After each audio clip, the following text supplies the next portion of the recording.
ভারতের প্রক্সি হিসেবে ব্যবহার করতে চাচ্ছেন, জুলাই ঐক্যের পক্ষ থেকে হুঁশিয়ারি করে বলে দিতে চাই, আপনারা যদি সাবধান না হন, আপনাদেরকে কিভাবে সাবধান করতে হয়, কিভাবে শুধরাইতে হয়, জুলাই অভ্যুত্থানের ছাত্র জনতা সেটি ভালো মতো জানে।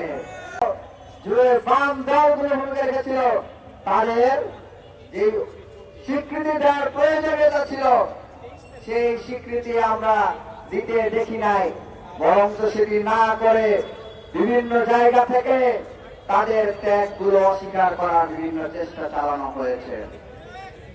আমরা আগস্টের পর থেকে বারবার করে বলছিলাম সেক্টরগুলোকে ফেসিবাদের দোষরে মুক্ত করতে হবে, কিন্তু তারা সেটি না করে ফেসিবাদের দোষরদেরকে শক্তিশালী হয়ে ওঠার সুযোগ করে দিয়েছেন, যে কারণে তারা গত 8 মাসেও আওয়ামী লীগকে নিষিদ্ধ করার কোন সিদ্ধান্ত তারা দিতে পারেন নাই।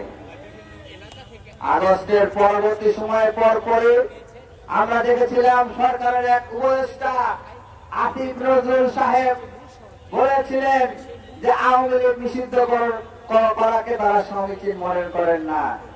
এইটা কি কোন জুলাই অভ্যুত্থানের কোন বিপ্লবীর কথা হতে পারে নাকি ভারতীয় প্রক্সির কথা আমি প্রশ্ন রাখতে চাই। যারা যারা ভারতের প্রক্সি হিসেবে ব্যবহার করতে চাচ্ছেন, জুলাই ঐক্যের পক্ষ থেকে হুঁশিয়ারি করে বলে দিতে চাই, আপনারা যদি সাবধান না হন, আপনাদেরকে কিভাবে সাবধান করতে হয়, কিভাবে শুধরাইতে হয়, জুলাই অভ্যুত্থানের ছাত্র জনতা সেটি ভালো মতো জানে। আমাদের আন্দোলনের ফলে যখন এই ইন্টারিম গভর্নমেন্ট বাধ্য হয়েছে আওয়ামী লীগকে নিষিদ্ধ করতে, যখন বাধ্য হয়েছে জুলাই ঘোষণাপত্র প্রদান করার ঘোষণা দিতে, তখন ভারতীয় প্রক্সিদের বিভিন্ন সেক্টরের যারা ক্ষমতাসীন রয়েছেন তাদের মধ্যে একটা ইঁদুর দৌড় শুরু হয়েছে। কারণ কোনোভাবে যদি জুলাই ঘোষণাপত্র কার্যকর করা যায় তাহলে ভারতীয় কোন প্রক্সিদের স্থান আর বাংলাদেশ আর কোনদিনও গড়ে উঠতে পারবে না। সেই কারণে জুলাই ঘোষণাপত্রকে রুখে দিতে বিভিন্ন ভারতীয় প্রক্সিদের আনাগোনা অপতৎপরতা বৃদ্ধি পেয়েছে, যে কারণে ডক্টর ইউনূস সাহেব এক পর্যায়ে বলতে বাধ্য হয়েছিলেন তিনি পদত্যাগ করে চলে যাবেন। আমরা ভারতীয় প্রক্সিদেরকে হুঁশিয়ারি করে বলে দিতে চাই, একই সাথে ইন্টারিম গভর্নমেন্টকে হুঁশিয়ারি করে বলে দিতে চাই, আপনারা আপনাদের উপদেষ্টা পরিষদ থেকে ভারতীয় প্রক্সি মুক্ত করুন, গণমাধ্যমকে ফেসিবাদ মুক্ত করুন, সচিবালয়গুলোকে ফেসিবাদ মুক্ত করুন, পুলিশ প্রশাসনে যারা গুলি চালিয়েছে, গুলি চালানোর নির্দেশ দিয়েছে তাদেরকে অপসারণ করে বিচারের মুখোমুখি করুন।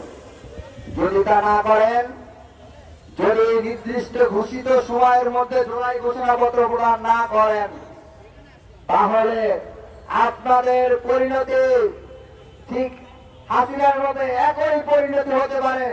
আপনারা তাই সাবধান হয়ে যান।